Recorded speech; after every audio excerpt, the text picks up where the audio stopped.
ఈ కార్యక్రమానికి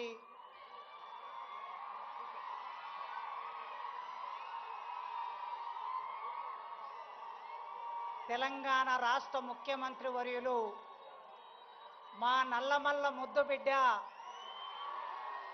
పాలమూరు ముద్దుబిడ్డ రేవంత్ రెడ్డి గారికి ఉస్మానియా విశ్వవిద్యాలయం నిండు హృదయంతో స్వాగతం పలుకుతున్నది.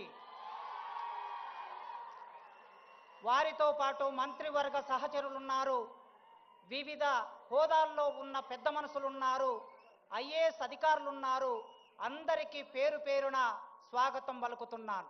ఆర్ట్స్ కళాశాల తెలంగాణ రక్త మాంసాలతో నిర్మాణమైన ఆర్ట్స్ కళాశాల ముందు చరిత్రలో 1965లో ఈ దేశ ప్రధానమంత్రి ఇందిరాగాంధీ గారు ఈ ఆర్ట్స్ కాలేజీ మెట్లనెక్కారు. ఆ తర్వాత మొదటి ముఖ్యమంత్రి ఈ ఆర్ట్స్ కాలేజీ మెట్లెక్కారు రేవంత్ రెడ్డి గారు. చరిత్ర మౌనంగా ఉంటది, చరిత్ర సంభాషిస్తుంది, చరిత్ర ఒక్కొక్కసారి సంవాదం నడుపుతుంది. అలాంటి చరిత్రలో భాగమవుతున్న ముఖ్యమంత్రి వర్యులు ఎప్పుడో 25-30 ఏళ్ల కిందట గీతమ్మను ప్రేమించాడు, పెళ్లి చేసుకున్నాడు. కానీ ఈ మధ్య ఇంకొక అమ్మాయిని ప్రేమించాడు ముఖ్యమంత్రి గారు. విద్య అనే పేరు కలిగిన అమ్మాయిని ప్రేమిస్తున్నాడు. విద్య, వారు ప్రతి ఉపన్యాసంలో విద్య గురించి మాట్లాడుతున్నారు. నిన్న గ్లోబల్ సమ్మిట్లో కూడా విద్య గురించి మాట్లాడారు. ఆ విద్య అనే అమ్మాయిని ప్రేమిస్తున్నారు. ఆ ప్రేమ వారి గొంతులో ప్రాణం ఉన్నంత వరకు కొనసాగించాలని ఒక టీచర్గా కోరుకుంటున్నాను. మేము ఆగస్టు నెలలో మన విశ్వవిద్యాలయ వైస్ ఛాన్సలర్ గారు కుమార్ గారు నేను కలిసి ఒక అపాయింట్మెంట్ అడిగాం.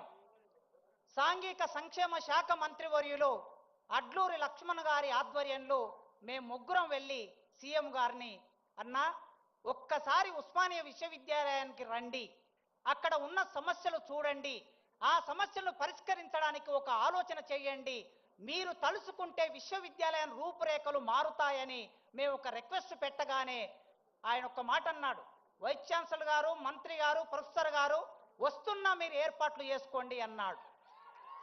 ఇచ్చిన మాట ప్రకారం మేము సభలు పెడితే మా దగ్గరికి వస్తే మేము వారికి ఓట్లు వేయించేది లేదు, మేము చందాలు ఇచ్చేది లేదు, మేము డబ్బులు ఇచ్చేది లేదు. కానీ ఇచ్చిన మాట ప్రకారం వచ్చారు. ఆగస్టు 25వ తారీఖు నాడు మన ట్యాగూర్ ఆడిటోరియంలో జరిగిన అద్భుతమైన సభలో వారు మా వీసీ గారు వెనక ముందాడారు డబ్బులు అడగడానికి.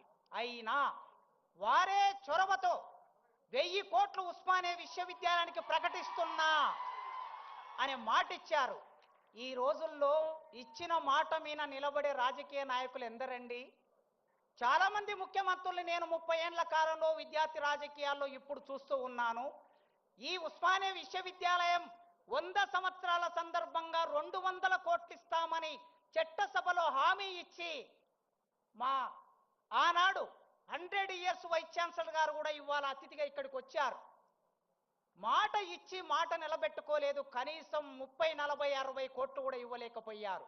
కానీ మొన్న మేము మళ్ళీ వెళ్ళినప్పుడు ఆయన అన్నాడు, 3 నెలల కాలం, ఆగస్టు నుంచి సెప్టెంబర్, అక్టోబర్, నవంబర్, ఇప్పుడు డిసెంబర్లో ఉన్నాం, 3 నెలల కాలంలో జీవో తీసుకొని, మీరందరూ వాట్సాప్ చెక్ చేసుకోండి, 1000 కోట్లకు సంబంధించిన జీవో తీసుకొని ముఖ్యమంత్రి గారు ఇక్కడికి వచ్చారు. ఇచ్చిన మాట నిలబెట్టుకున్న రేవంత్ రెడ్డి గారికి ఒక టీచర్గా, విశ్వవిద్యాలయం ఒకప్పటి విద్యార్థిగా, ఈ విద్యార్థి లోకం 40,000 మంది ఈ యూనివర్సిటీలో చదువుకుంటున్నారు. మీ అందరి తరపున వారికి వందనాలు తెలియజేస్తున్నా. ఇక మిగిలింది 1000 కోట్లతో అందమైన భవనాలు 24 నెలల్లో వారు అనుకుంటే నిర్మాణం జరుగుతుంది. జీవో ఇచ్చారు గనక, డబ్బులు వచ్చాయి గనక 24 నెలల్లో ఇంజనీర్ల పని పూర్తి చేస్తారు. కానీ అన్నా, రేవంత్ అన్నను నేను మొదటి నుంచి అన్న అని పిలవటం నాకు అలవాటు. 20 ఏళ్ల నుంచి మా స్నేహంలో భాగంగా అన్నా అనే సీఎం గారు, అన్నా భవనాలు వచ్చిన తర్వాత భవనాల్లో నాణ్యమైన విద్యను బోధించే అధ్యాపకులు కావాలన్నా మాకు. మా దగ్గర 1000 పోస్టులు ఖాళీగా ఉన్నాయి. ఇప్పటి వరకు 15 సంవత్సరాల కాలంలో ఒక్క పోస్టు కూడా భర్తీ కాలేదు. మా విద్యార్థులు మీరెప్పుడు అంటూ ఉంటారు, నాణ్యమైన విద్య కావాలంటారు. నాణ్యమైన విద్య కావాలంటే నాణ్యమైన విద్య బోధించే అధ్యాపకులు కావాలి. ఈ వేదిక మీద నుంచి నేను సవినయంగా కోరుకుంటున్నా, అధ్యాపకుల రిక్రూట్మెంట్కు సంబంధించి ఒక 15 రోజుల్లో మీరు ప్రాసెస్ మొదలు పెడతారని, మీరు మాట ఇస్తారని కోరుకుంటున్నాను.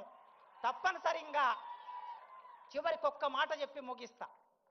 మేము మొన్న వీసీ గారు నేను వెళ్ళాం ఈ సమావేశానికి ఆహ్వానించడానికి. వారే ఒక మాట అన్నారు, ప్రొఫెసర్ గారు ఢిల్లీలో జేఎన్యూ ఉన్నది, మరొక చోట ఆక్స్ఫోర్డ్ ఉన్నది, ఇంకొక చోట స్టాన్ఫోర్డ్ ఉన్నది. ప్రపంచంలో ఈ విశ్వవిద్యాలయాల పేర్లు చెప్పుకుంటున్నారు. మరి తెలంగాణలో హైదరాబాద్ నగరంలో 100 సంవత్సరాలు పూర్తి చేసుకున్న ఈ ఉస్మానియా విశ్వవిద్యాలయం పేరు వాటిలాగా చెప్పుకోవాలి కదా అన్నారు. చాలా మంచి మాట చెప్పారు వారు. ఆ మాట వారే చేయగలరు. ఖచ్చితంగా ఈ ఉస్మానియా విశ్వవిద్యాలయం నాకు 16 సంవత్సరాల సర్వీస్ ఉన్నది. మీరు ఇంకొక 1000 మందిని భర్తీ చేస్తే వాళ్ళు 30 ఏళ్ళు పనిచేస్తారు. రాజకీయ నాయకుల జోక్యం లేకుండా, ఎమ్మెల్యేల జోక్యం లేకుండా, ఎంపీల జోక్యం లేకుండా, మంత్రుల జోక్యం లేకుండా పూర్తిగా సెలక్షన్ కమిటీకి వదిలేయండి. తప్పనిసరిగా నాణ్యమైన ప్రొఫెసర్లను భర్తీ చేసే బాధ్యత మా యూనివర్సిటీ వైస్ ఛాన్సలర్ కుమార్ గారు తీసుకుంటారు. ఈ విశ్వవిద్యాలయాన్ని మీరు 2047 అన్నారు కదా, ఆ 47 కాదు 2037. ఇవాళ 25 ఉన్నాం, 35కి వచ్చే నాటికి ఈ విశ్వవిద్యాలయం రూపురేఖలు మీ నాయకత్వంలో మార్చగలం. ఆ హామీ ఇస్తూ నాకు ఈ అవకాశం ఇచ్చిన మీకు వందనాలు తెలియజేస్తూ ముగిస్తున్నాను. Thank you. తెలంగాణ అంటేనే ఒక గ్లోబల్ అప్రోచ్. మరి స్టాన్ఫోర్డ్ లాంటి ప్రపంచ స్థాయి యూనివర్సిటీ స్థాయికి కేవలం 10 ఏళ్లలో ఎదిగేందుకు ఆనరబుల్ సీఎం గారి అండర్